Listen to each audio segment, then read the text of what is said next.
Hello everyone, welcome to our YouTube channel keep it simple. आज के video में हम बात करेंगे माइंड ट्री की। इन्होंने कल यानी कि 13 जनवरी को मार्केट क्लोज होने के बाद अपने थर्ड क्वार्टर के रिजल्ट डिक्लेयर किए हैं। तो इस वीडियो में हम इनके रिजल्ट्स को डिटेल में डिस्कस करेंगे और ये भी बात करेंगे कि क्या करंट प्राइस पे आपको माइंड ट्री का शेयर लेना चाहिए या नहीं। और आगे बढ़ने से पहले अगर आपने अभी तक चैनल को सब्सक्राइब नहीं किया है तो प्लीज सब्सक्राइब करके हमें मोटिवेट कीजिए। तो सबसे पहले अगर बात की जाए कंपनी ओवरव्यू की, तो माइंडट्री एक एल&टी ग्रुप की कंपनी है। ये एक लीडिंग डिजिटल ट्रांसफॉर्मेशन प्लेयर है। अगर रेवेन्यू की बात की जाए तो करंट रन रेट के हिसाब से ये इस फाइनेंशियल ईयर में 1.5 बिलियन यूएस डॉलर का रेवेन्यू अर्न कर सकते हैं। इनके 31,900 से ज्यादा एम्प्लॉइज हैं। 265 इनके एक्टिव क्लाइंट्स हैं। और अगर इनकी पेरेंट कंपनी के एनुअल रेवेन्यू की बात की जाए तो एल&टी का जो एनुअल रेवेन्यू है वो 19 बिलियन यूएस डॉलर के आसपास है। और माइंड ट्री की जो प्रेजेंस है वो 24 कंट्रीज में है। और अगर इनके शेयर होल्डिंग पैटर्न की बात की जाए तो इनके प्रमोटर यानी कि एल&टी के पास इनका 61% का हिस्सा है। 15.7% इनका फॉरेन इंस्टीट्यूट्स के पास है, 10% के आसपास डोमेस्टिक इंस्टीट्यूट के पास, और बाकी का जो 13.5% है वो आम पब्लिक यानी कि रिटेल शेयर होल्डर के पास है। और अब अगर बात की जाए कंपनी के Q3 फाइनेंशियल्स की, जो कि कंपनी ने कल डिक्लेयर किए थे, तो इनका जो प्रॉफिट है इस क्वार्टर का, प्रॉफिट आफ्टर टैक्सेस, वो रहा है 437.5 करोड़। अगर पिछले क्वार्टर से इसको कंपेयर करें तो ये 9.7% बढ़ा है। और अगर पिछले साल के सेम क्वार्टर से कंपेयर करें तो ये 34% बढ़ा है। और अगर मार्केट एस्टिमेट्स की बात की जाए तो आईसीआईसीआई डायरेक्ट ने एक्सपेक्ट किया था कि इनका प्रॉफिट 425.2 करोड़ रह सकता है। तो उस हिसाब से इन्होंने मार्केट एस्टिमेट्स को बीट किया है। अगर रेवेन्यू की बात की जाए तो इनका रेवेन्यू 2750 करोड़ रहा है, जो कि पिछले क्वार्टर के मुकाबले 6.3% बढ़ा है। पिछले साल के सेम क्वार्टर यानी कि दिसंबर 2020 के क्वार्टर के मुकाबले में ये लगभग 35.9% बढ़ा है। और अगर यहाँ पे एस्टिमेट्स की बात की जाए तो आईसीआईसीआई डायरेक्ट ने इसका एस्टिमेट किया था कि ये 2740.3 करोड़ रह सकता है। तो यहाँ पे भी इन्होंने एस्टिमेट से बेटर किया है। हालांकि कुछ ब्रोकरेज हाउस ने इसका जो रेवेन्यू एक्सपेक्ट किया था वो 2770 करोड़ के आसपास भी किया था। तो यहाँ पे मिला जुला बोला जा सकता है। और इसके अलावा अगर कांस्टेंट करेंसी टर्म्स की बात की जाए यानी कि इसमें जो फॉरेन एक्सचेंज का फैक्टर है उसको हटा दिया जाए तो इनका रेवेन्यू 5.2% बढ़ा है। और अगर इनके earning before interest tax depreciation और अमोर्टाइजेशन की बात की जाए तो वो इनका 592.1 करोड़ रहा, जो कि मार्केट ने एक्सपेक्ट किया था कि ये 572.4 करोड़ रहेगा। तो ओवरऑल अगर हम देखा जाए तो कह सकते हैं कि जो इनके रिजल्ट्स हैं मार्केट की एस्टीमेट से बेटर रहे हैं। और अब अगर हम इनके रेवेन्यू को बाय इंडस्ट्री ग्रुप देखें तो इनका सबसे ज्यादा रेवेन्यू आता है कम्युनिकेशन, मीडिया और टेक्नोलॉजी ग्रुप से, जहां से इनका 43.1% रेवेन्यू आया और उसमें 6.1% की ग्रोथ देखी गई। दूसरे नंबर पे इनका रेवेन्यू आता है रिटेल, कंज्यूमर प्रोडक्ट्स और मैन्युफैक्चरिंग सेगमेंट से, जहां से इनका 24.3% रेवेन्यू आया और ये मोटा मोटी पिछले क्वार्टर के मुकाबले फ्लैट रहा। तीसरा सेगमेंट इनका है बैंकिंग, फाइनेंशियल सर्विसेज और इंश्योरेंस सेगमेंट, जहां से इनकी 4.2% की ग्रोथ देखी गई। और इसके अलावा ट्रैवल, ट्रांसपोर्टेशन, हॉस्पिटैलिटी में भी 7.4% की ग्रोथ देखी गई। और इनका जो सबसे छोटा सेगमेंट है वो है हेल्थ केयर का, जिसमें से इनका 1.3% रेवेन्यू आता है, लेकिन वहां पे बहुत बड़ी ग्रोथ देखी गई 29.2% की।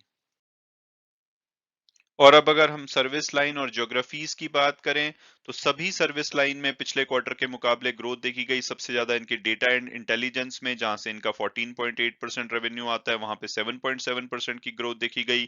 क्लाउड में 7.1% की ग्रोथ देखी गई और वहां से ओवरऑल इनको 19.1% रेवेन्यू आया। और कस्टमर सक्सेस, जो कि इनका सबसे बड़ी सर्विस लाइन है, वहां से इनका 42.9% रेवेन्यू आया और वहां पे 3.9% की ग्रोथ देखी गई।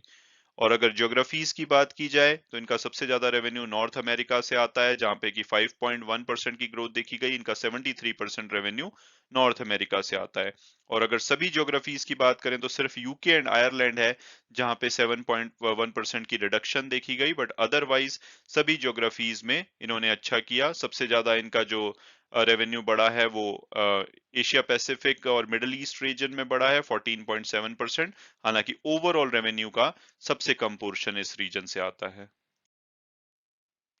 और अब अगर बात की जाए क्लाइंट कंपोजिशन की, तो इनको 358 मिलियन यूएस डॉलर के नए कॉन्ट्रैक्ट मिले थर्ड क्वार्टर में। अगर पिछले क्वार्टर से बात की जाए तो वहां पे 360 मिलियन के नए कॉन्ट्रैक्ट मिले थे, और पिछले साल सेम क्वार्टर में इनको 312 मिलियन के नए कॉन्ट्रैक्ट मिले थे। तो अगर पिछले साल से कंपेयर करें तो इनको 14.6% की ग्रोथ देखी गई इनकी ऑर्डर बुक में। और अगर हम इस साल की टोटल कॉन्ट्रैक्ट वैल्यू की बात करें, यानी कि अप्रैल से लेकर के दिसंबर पीरियड की, तो वो 1.2 बिलियन यूएस डॉलर के कॉन्ट्रैक्ट इनको मिल चुके हैं। और इसके अलावा अगर क्लाइंट्स की बात की जाए तो इनके 265 एक्टिव क्लाइंट हैं, पिछले क्वार्टर के मुकाबले 2 क्लाइंट बढ़े हैं। और इन्होंने इस क्वार्टर में नए जो क्लाइंट ऐड किए हैं वो 8 किए हैं। और अगर इनके टॉप क्लाइंट्स की बात की जाए तो इनके जो 50 मिलियन और 100 मिलियन प्लस क्लाइंट हैं वहां पे सेम रहे हैं, लेकिन 20 मिलियन प्लस क्लाइंट में इन्होंने एक क्लाइंट को बढ़ाया है, 10 मिलियन प्लस क्लाइंट में 3 क्लाइंट बढ़े हैं, और 5 मिलियन प्लस क्लाइंट में 2 क्लाइंट्स इनके बढ़े हैं। और अगर इनकी कंसंट्रेशन देखी जाए तो आप देखेंगे कि इनके जो टॉप क्लाइंट में है वहां से रेवेन्यू में थोड़ा सा इनकी कंसंट्रेशन कम हो रही है, जो कि अच्छा है, ये रिस्क को मैनेज कर सकते हैं। कुछ बड़े ही क्लाइंट पे ज्यादा निर्भर नहीं है, हालांकि इनका अभी भी बड़ा रेवेन्यू 20 क्लाइंट से लगभग 59% आता है। लेकिन अगर पिछले क्वार्टर और पिछले साल से कंपेयर करें तो वहां पे थोड़ी सी कमी देखी गई है। और अब अगर बात की जाए कंपनी में हेडकाउंट की, तो कंपनी के टोटल एम्प्लॉइज अब हो चुके हैं 31,959। और अगर अट्रीशन की बात की जाए, जो कि आईटी इंडस्ट्री में बहुत ज्यादा प्रॉब्लमेटिक बना हुआ है, तो यहाँ पे भी अट्रीशन बढ़ा है, 21.9% इनका अट्रीशन हुआ है। और कंपनी ने ओवरऑल जो ग्रॉस एडिशन किया है वो 4,500 से ज्यादा एम्प्लॉइज हायर किए हैं, इसके बाद कुछ लोग इनको छोड़ के गए। तो जो नेट एडिशन है वो 2,200 एम्प्लॉइज के आसपास है। और अगर इनका वो देखा जाए कि किस टाइप के एम्प्लॉइज ये हायर करते हैं, तो सबसे ज्यादा इनके पास सॉफ्टवेयर प्रोफेशनल्स हैं, 30,000 से ज्यादा। इसके अलावा सेल्स एंड मार्केटिंग से 392 एम्प्लॉइज हैं, जनरल एंड एडमिनिस्ट्रेशन के 1229। और अगर नेशनैलिटीज की बात की जाए तो इनके पास 81 डिफरेंट कंट्रीज से एम्प्लॉइज हैं, और वुमेन एम्प्लॉय की जो तादाद है वो 32% है। और अगर इनका ऑन साइट और ऑफ साइट का ब्रेकअप देखा जाए तो ऑफ शोर इनके 86% एम्प्लॉइज हैं, और 14% इनके ऑन साइट से काम करते हैं। और अब अगर बात की जाए कि क्या करंट प्राइस पे हमें माइंड ट्री का शेयर लेना चाहिए या नहीं, तो सबसे पहले अगर हम इसकी पास्ट परफॉर्मेंस देखें तो 3 साल में इन्होंने 470% की अनबिलीवेबल रिटर्न दी है। पिछले एक साल में भी इनकी रिटर्न 172% के आसपास रही है। और अगर पिछले 3 महीने में देखें तो इनका शेयर लगभग 9% के आसपास बढ़ा है। तो इन्होंने लॉन्ग टर्म हो या शॉर्ट टर्म हो अपने शेयर होल्डर्स को काफी अच्छी रिटर्न दी है। और अभी पिछले वीक एचडीएफसी सिक्योरिटीज ने इसका टारगेट 5040 दिया था, और उन्होंने बोला था कि इसका शेयर्स इन्वेस्टर्स को या शेयर होल्डर्स को खरीदना चाहिए। और अगर हम टिकर टेप के प्रिडिक्टिव एनालिसिस के हिसाब से देखें तो इसका एवरेज प्राइस 4514 आता है, हायर साइड पे 6086 और लोअर साइड पे 2000 के आसपास। जो कल की क्लोजिंग हुई है वो 4744 पे हुई है। तो हम ये कह सकते हैं कि ये अभी अपने एवरेज प्राइस से थोड़ा सा हायर साइड पे चल रहा है, यानी कि थोड़ा सा वैल्यूएशन इसका हाई लगता है। और अगर हम इसका फंडामेंटल और पीयर्स एनालिसिस देखें तो एक लार्ज कैप कंपनी है, 78,000 करोड़ से ज्यादा का मार्केट कैपिटलाइजेशन है।